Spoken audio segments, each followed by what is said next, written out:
So hi everyone, welcome to my YouTube channel. आज बच्चों को बहुत ही टेंशन हो रहा है कि आखिरी के 2 महीने बचे हैं सीए फाइनल और सीए इंटर के लिए। तो ये आखिरी के 2 महीने कैसे क्या प्लान करें, आज हम यही सीखेंगे कि 2 महीने में हमें क्या क्या गलतियां नहीं करनी है जिससे हमारे फाइनल एग्जाम में 4 से 5 नंबर बढ़ जाए। वीडियो के आखिरी तक जरूर बने रहना, क्योंकि आखिरी में जो मैं आपको बात बताऊंगा वो सबसे ज्यादा इंपॉर्टेंट है। तो वीडियो में आखिरी तक आपको जरूर बने रहना है। तो सर, सबसे पहले how to plan and execute your last 2 months. अब सिर्फ 2 ही महीने बचे हैं। एक है आपका मार्च का महीना और एक है आपका अप्रैल का महीना। मार्च में दिन है आपके 31 और अप्रैल में मैं ऐसा मान रहा हूं कि 25 डेज आर अवेलेबल, क्योंकि जो पहला पेपर है उसके लिए आप कम से कम 5 to 6 डेज एलोकेट करोगे, एज्यूमिंग कि आपके पेपर पोस्टपोन नहीं हो रहे हैं और जो डेट पेपर की कही गई है उसी डेट को पेपर हो रहे हैं। तो टोटल मेरे पास डेज बचे कितने? 56। अब लास्ट के 2 महीने में आप 3R स्ट्रेटेजी अपनाओगे। ये 3R स्ट्रेटेजी क्या है? Revise, revisit, recall. मार्च के महीने में आपको पूरा कोर्स रिवाइज करना है। अगर आप सीए फाइनल के स्टूडेंट्स हो तो मैं ये एज्यूम कर रहा हूं कि आपका 1 बार का रिवीजन हो चुका होगा और कुछ बच्चों का 2 बार का रिवीजन भी हो चुका होगा। अगर आपका 1 बार का भी रिवीजन हो चुका है तो वेल एंड गुड, और अगर 2 बार का हो गया है तो बहुत सोने पे सुहागे वाली बात कर दी। तो मार्च महीने में रिवाइज करना है। अब टोटल आपके 6 सब्जेक्ट्स हैं। 6 सब्जेक्ट्स में आपको पर डे 5 डेज अलोकेट करने हैं। तो ऐसे हुआ हमारा 5 into 6 दैट इज 30। ये आप मान के चलना कि एक दिन आपका वेस्ट होगा। टोटल हो गए हमारे कितने? 31 डेज। रिवाइज करने के बाद जो सेकंड पॉइंट है वो है रीविजिट। हमेशा याद रखना, less is more. Very important topics जो ए कैटेगरी के टॉपिक्स है जिससे इंस्टीट्यूट हर बार पूछता है, वो टॉपिक्स पे आपको ध्यान लगाना है, वो टॉपिक्स को ढंग से करके जाना है। उसे बोला क्या? रीविजिट। और थर्ड इज रिकॉल। जब आप रिवाइज करने बैठो तो रिवाइज करने के टाइम आप ऐसा रिकॉल करने की कोशिश करो कि हमने फर्स्ट रिवीजन में ये पढ़ा था, हमने फिर सेकंड रिवीजन में ये पढ़ा था, इसमें ये पॉइंट था, इसमें ये पॉइंट था। उससे कॉन्फिडेंस लेवल हाई होता है। देखो, बुक खोल के रिकॉल करोगे तो रिकॉल हो जाएगा, पर अल्टीमेटली एग्जाम में आपके साथ बुक नहीं जाएगी। अल्टीमेटली एग्जाम में आपके साथ आप और आपकी पेन जाएगी। तो आखिरी तक रिकॉल करने के लिए आपको आज से ही प्रैक्टिस करनी पड़ेगी। तो ये हो गया हमारा रिवाइज, रिविजिट एंड रिकॉल। इसके बाद सबसे बड़ा डाउट, पास होंगे कि नहीं। दोस्त, पहली बार तो इंस्टीट्यूट एग्जाम नहीं करा रहा है और हम खुद एक चार्टर्ड अकाउंटेंट, हमें भी यही डाउट रहता था। हर चार्टर्ड अकाउंटेंट, इनफैक्ट जिसकी रैंक भी आती है, जिनकी AIR 1 भी आती है ना, उन्हें भी ये डाउट, सेल्फ डाउट तो सताता है ही है कि पास होंगे या नहीं। और आपके मन में भी ये डाउट तो होगा ही कि आखिरकार हम पास होंगे या नहीं। Take it easy, cool, chill. Pass होंगे या नहीं वो इस बात पे डिपेंड करेगा कि आपने ये 2 महीने का यूटिलाइजेशन अच्छे से करा है या नहीं। अगर ये 2 महीने का यूटिलाइजेशन अच्छे से करा है तो पास हो जाएंगे, और अगर ये 2 महीने के यूटिलाइजेशन को ढंग से नहीं करा है तो हो सकता है कि हमारे नंबर थोड़े बहुत कम ज्यादा रह जाए। वीडियो के अंत तक बने रहना, क्योंकि वीडियो के अंत तक बने रहोगे तभी आपको बहुत सारी स्ट्रैटेजीज का पता लगेगा। 2 चीजें हैं, 1 is theory, 1 is practical. Theory में जनरली आप चीजों को रिकॉल करने की कोशिश करो कि हमने क्या क्या पढ़ा था, क्या क्या चीजें याद आ रही है। जो चीजें याद आ रही है बहुत बढ़िया, जो चीजें याद नहीं आ रही है उसको अलग से एक कॉपी में लिखो कि ये चीजें याद नहीं आ रही। एक और चीज, MCQ डिसाइड करेंगे आप पास होंगे या फेल। इंस्टीट्यूट के हिसाब से देयर इज कंपल्सरी 30% MCQ, और ये 30% MCQ आप इंस्टीट्यूट के पोर्टल से ही सॉल्व कर सकते हैं। आप बस BOS पोर्टल पे जाइए और BOS पोर्टल पे अपना CRO नंबर, डेट ऑफ बर्थ डालिए, आपका स्ट्रीम डालिए, फाउंडेशन, इंटरमीडिएट और फाइनल, और शुरू हो जाइए MCQ। देखो बच्चे MCQ को निगलेक्ट करते हैं। बच्चे बोलते हैं हम तो सब्जेक्टिव पढ़ के जाएंगे, MCQ तो बन ही जाएंगे। अगर आप ऐसा सोचते हैं तो आप गलत हैं कि MCQ आपसे बन जाएंगे। रिगरस प्रैक्टिस रिक्वायर्ड है MCQ की। जितना ध्यान डिस्क्रिप्टिव में दिया जा रहा है उतना ही इक्वल ध्यान MCQ में भी देना कंपलसरी है। MCQ are the game changers. अगर आपके ये 30 में से 25 भी आ गए तो फिर बचे हुए 70 में से 30 नंबर लाना कोई बड़ी बात नहीं है, पर 30 में से 25 आ गए तो टोटल हो गया आपका 55, और हमें पास होने के लिए तो 50 नंबर ही चाहिए। तो हमेशा याद रखना MCQ में ही आपको मैक्सिमम स्कोर करना है। देखो डिस्क्रिप्टिव में तो नंबर काटने के चांसेस बहुत ज्यादा है, क्योंकि वहां पे एग्जामिनर के पास बहुत सारा डिस्क्रिशन है कि नंबर दे या नहीं दे, पर MCQ में डिस्क्रिशन थोड़ी है। अगर आपका A वाला ऑप्शन करेक्ट है और आपने A ही मार्क करा है तो आपको फुल मार्क्स मिलेंगे। उसके बाद सर थ्योरी याद नहीं होती है, हम बहुत याद करने की कोशिश करते हैं, सर हम बहुत रट्टे मारते हैं फिर भी याद नहीं होती है। किसने कहा आपको पूरा पूरा याद करने को? कौन कह रहा है आपको पूरा पूरा याद करो? Just learn keywords. पूरा याद करने की कोई भी आवश्यकता नहीं है। इंस्टीट्यूट जब पूरा पढ़ेगा ही नहीं तो आप पूरा याद क्यों कर रहे हो? सिर्फ आपको कीवर्ड्स याद होने चाहिए, पूरा याद करने की थोड़ी सी भी रिक्वायरमेंट नहीं है। उसके बाद very very important, do Pareto analysis. आप कहते हो ना सर कितना सारा समंदर जैसा बड़ा सा कोर्स है, और इस समंदर जैसे बड़े से कोर्स में क्या सब करना कंपलसरी है? तो दोस्त पैरेटो एनालिसिस करो। 30% of your syllabus cover 70% marks.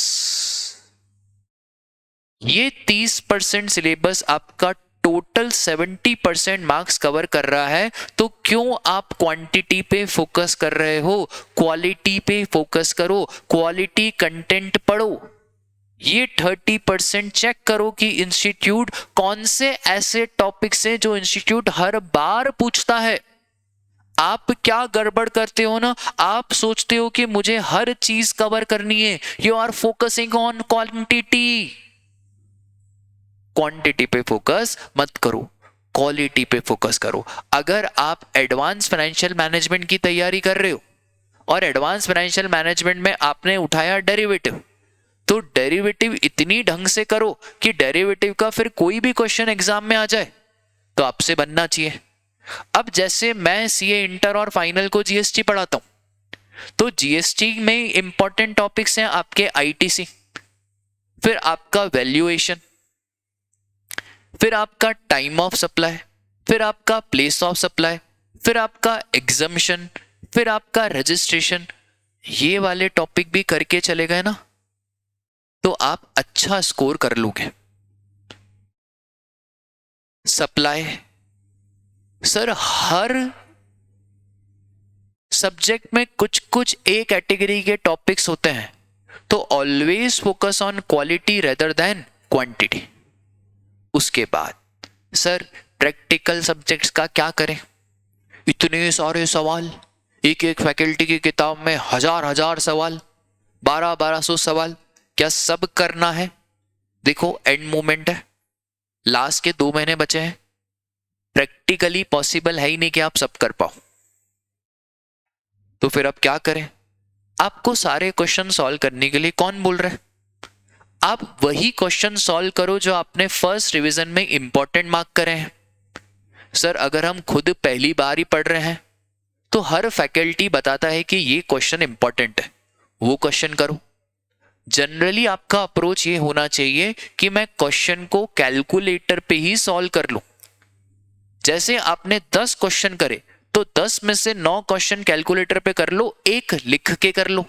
लिखना भी जरूरी है क्योंकि कैलकुलेटर पे तो आप कर लोगे पर आखिरी में आपको फॉर्मेट ध्यान नहीं रहेगा। तो आप 10 में से 9 क्वेश्चन तो किस पे कर लो, कैलकुलेटर पे, पर एक क्वेश्चन आप लिख के करो। देखो सारे क्वेश्चन सॉल्व करने मत जाना, सारे सॉल्व करने जाओगे तो आखिरी में आपको रियलाइज होगा कि पूरा टाइम भी खत्म हो गया और सारे क्वेश्चन सॉल्व भी ना हो पाए। उसके बाद very very very important, last day revision question को आपको आज ही मार्क करना पड़ेगा। अगर आपने लास्ट डे रिवीजन क्वेश्चंस को मार्क नहीं करा तो प्रॉब्लम हो जाएगी, क्योंकि लास्ट डे पे फिर वो इतनी भसड़ मच जाएगी ना दिमाग में, आपको समझ में ही नहीं आएगा कि मैं लास्ट डे पे कौन सा क्वेश्चन देखूं और कौन सा क्वेश्चन छोड़ूं। तो आज ही जब आप सेकेंड टाइम रिवाइज कर रहे हो या थर्ड टाइम रिवाइज कर रहे हो या फर्स्ट टाइम रिवाइज कर रहे हो तो आपको आज ही मार्क करना पड़ेगा कि मैं लास्ट डे पे कौन कौन से क्वेश्चंस को करूं। उसके बाद प्रैक्टिकल में भी MCQR compulsory, BOS knowledge portal पे जाके MCQ जरूर करो, क्योंकि बेटा MCQR गेम चेंजर्स। एक और चीज,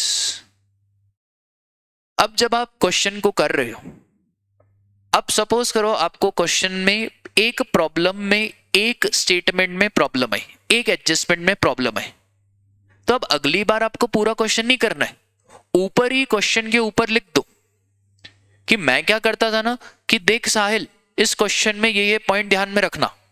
अब जब मैं लास्ट डे पे बुक खोलता था ना तो मुझे ध्यान रहता था कि यार इस क्वेश्चन में अपने मार्किंग करके रखिए कि साहिल देख इस क्वेश्चन में लास्ट डे पे ये वाले पॉइंट ध्यान में रखना। बात क्लियर है क्या?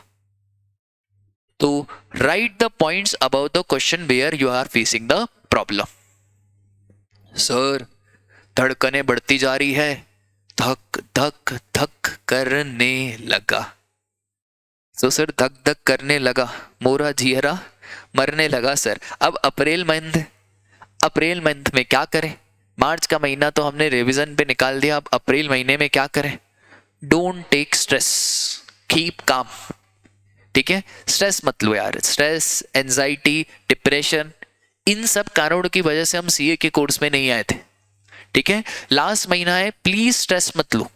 सर फिर भी स्ट्रेस होता है तो दोस्त आप रोज 30 मिनट मेडिटेशन करो और 30 मिनट एक्सरसाइज करो, नॉर्मल एक्सरसाइज। हमें जिम जाके डोले शोले नहीं उठाने, हमें डंबल वंबल नहीं उठाने, normal exercise. If you like to play badminton, play badminton. If you like to play cricket, play cricket. बस बॉडी को चलाना जरूरी है। तो 30 minutes exercise and 30 minutes meditation is compulsory required. Sir meditation में हम क्या करें? शांति से बैठो। एक मेडिटेशन सिंपल मैं आपको बता देता हूं।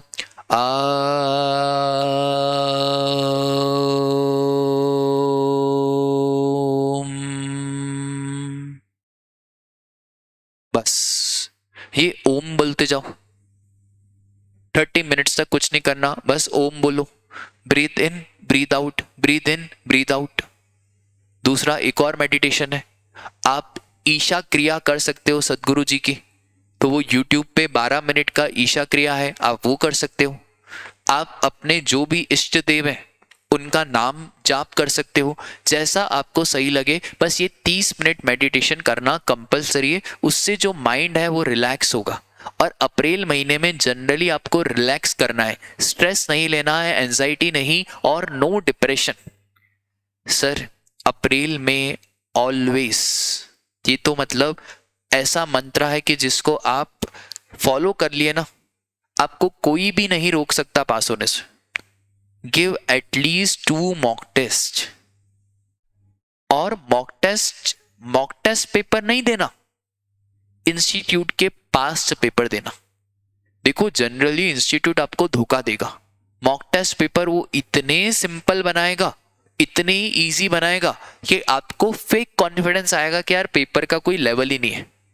तो जनरली आप जो प्रीवियस ईयर क्वेश्चंस है ना उन्हें सॉल्व करो, कोई भी पेपर लेके बैठो और 2 से 5 सॉल्व करो।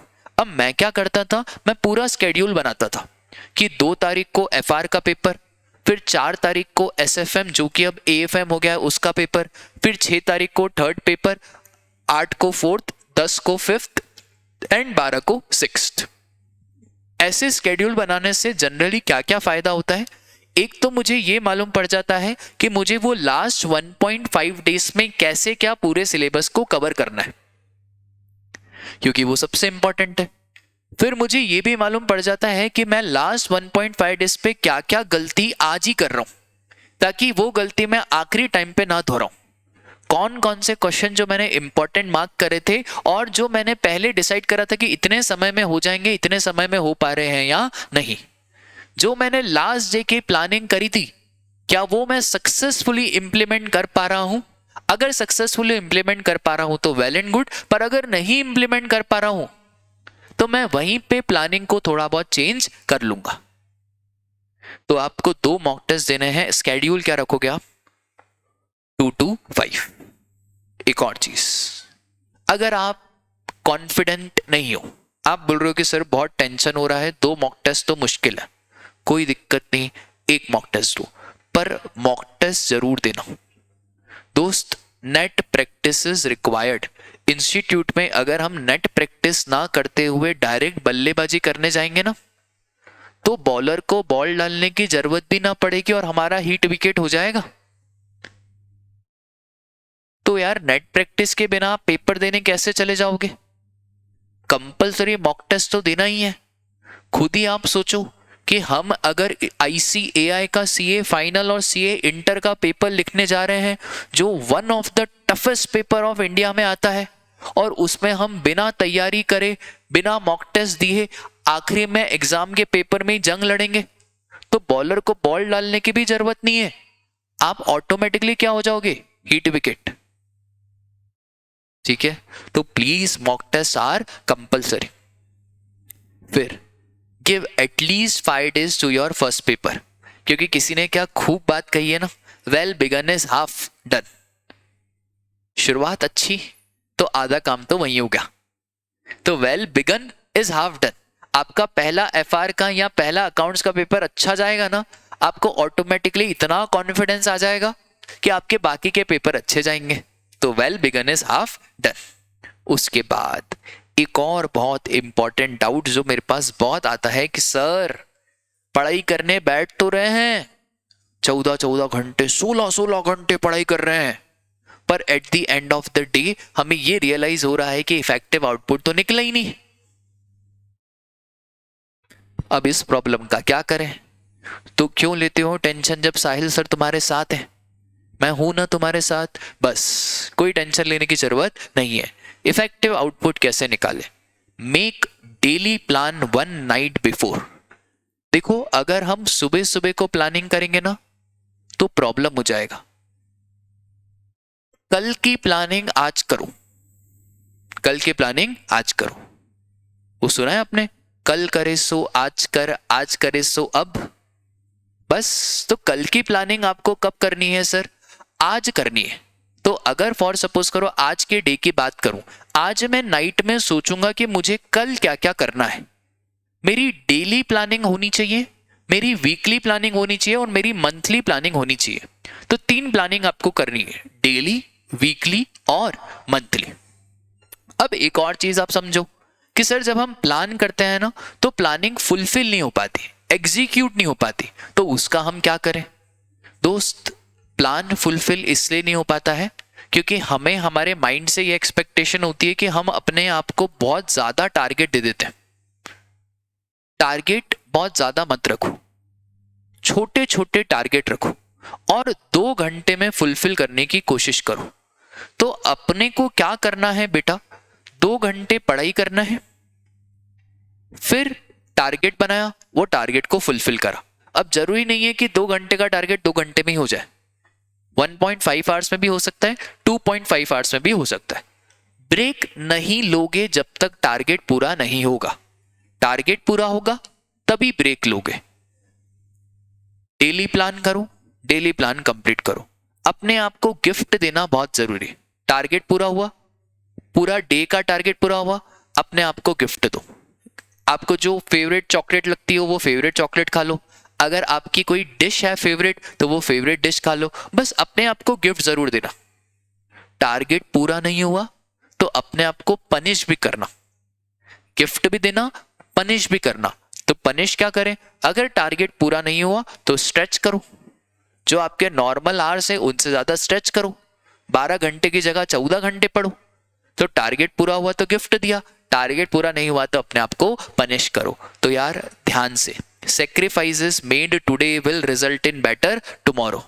आज जो सारे आप सेक्रीफाइस कर रहे हो ना, वो आपके कल का भविष्य बनाएंगे। तो आज आप सेक्रीफाइस करो। अब पढ़ाई कैसे करें, तो हमेशा 12 आवर्स का इफेक्टिव आउटपुट निकलना चाहिए। 2 घंटे पढ़े, 10 मिनट का ब्रेक। 10 मिनट के ब्रेक में क्या करें सर? 10 मिनट के ब्रेक में ना इंस्टाग्राम चलाएंगे, 10 मिनट के ब्रेक में ना स्नैपचैट चलाएंगे, 10 मिनट के ब्रेक में ना लिंक्डइन चलाएंगे, 10 मिनट के ब्रेक में ना बाबू सोना करेंगे, 10 मिनट के ब्रेक में ना व्हाट्सएप खोलेंगे। पास नहीं होना आपको, नहीं होना पास। पूछ रहा हूं मैं आपसे, पास होना है नहीं होना है? होना है ना पास? तो प्लीज ये मैं रिक्वेस्ट कर रहा हूं हाथ जोड़ के, ये 10 मिनट के ब्रेक में मोबाइल नहीं चलाना। क्योंकि जैसे ही आपने 10 मिनट के ब्रेक में इंस्टाग्राम की रीलें घुमाई, ओवर थिंकिंग के प्रॉब्लम शुरू। इंस्टाग्राम की आपने रील में देख लिया कि भैया ये तो करोड़पति है, ये तो ट्रेडर है। अब आप सोचोगे यार हम क्या 5 साल से यहाँ पे घिसाई कर रहे हैं, हम क्या 5 साल से यहाँ पे चार्टर्ड अकाउंटेंसी का कोर्स कर रहे हैं, है ना? Please no mobile. 2 घंटे पढ़ाई करी, 10 मिनट आराम से अपनी मम्मी से बात करो, अपने पापा से बात करो, कुछ मत करो, अपने छोटे भाई बहन से बात करो। बस 2 घंटे पढ़ाई, 10 मिनट का ब्रेक, 2 घंटे पढ़ाई, 10 मिनट का ब्रेक। ऐसे करके टोटल हमारा 12 आवर्स का आउटपुट इफेक्टिव निकलना चाहिए। 12 घंटे के बाद आप अपना मोबाइल यूज कर सकते हो। मोबाइल तब यूज करोगे जब आपका आज का टारगेट पूरा हो गया। ये हो गया गिफ्ट, ये हो गया अपने आप को गिफ्ट कि मैं मोबाइल चलाऊंगा। Don't become too harsh on yourself. चलाना मोबाइल, मैं कहाँ मना कर रहा हूं मोबाइल चलाने के लिए, पर टारगेट पूरा हो जाए तभी मोबाइल को हाथ लगाना। ठीक है सर? Trust on God. देखो ऊपर वाला सब दिख रहा है, कौन कितनी मेहनत कर रहा है, कौन मक्कारी कर रहा है, कौन मोबाइल चला रहा है, कौन बातें कर रहा है, कौन इफेक्टिवली पढ़ाई कर रहा है। Please trust on God. ऊपर वाले ने सबके लिए कुछ ना कुछ अच्छा सोच के रखा है, सबके लिए सोच के रखा है, आपके लिए भी सोच के रखा है, मेरे लिए भी सोच के रखा है, सबके लिए सोच के रखा है। तो प्लीज ट्रस्ट ऑन गॉड। और हमेशा विजुअलाइज करो, ऐसे आईज क्लोज करो और विजुअलाइज करो कि यस वो रिजल्ट वाले डे पे क्या होगा। वो रिजल्ट वाले डे पे जैसे ही हम एंटर दबाएंगे और यस पास हो जाएंगे, हमारे नाम के आगे चार्टर्ड अकाउंटेंट लगेगा, उससे ज्यादा खुशी और क्या होगी। तो जस्ट विजुअलाइज कि you are a chartered accountant. और देखो अभी बोलने में ही आपको गूज बम्स आ रहे होंगे। तो जस्ट विजुअलाइज कि आप एक चार्टर्ड अकाउंटेंट हो। और एक और चीज यार, वो दिन जब इतने सालों से 5 सालों से आपके पापा मम्मी मेहनत कर रहे हैं, आप ही सिर्फ थोड़ी मेहनत कर रहे हो।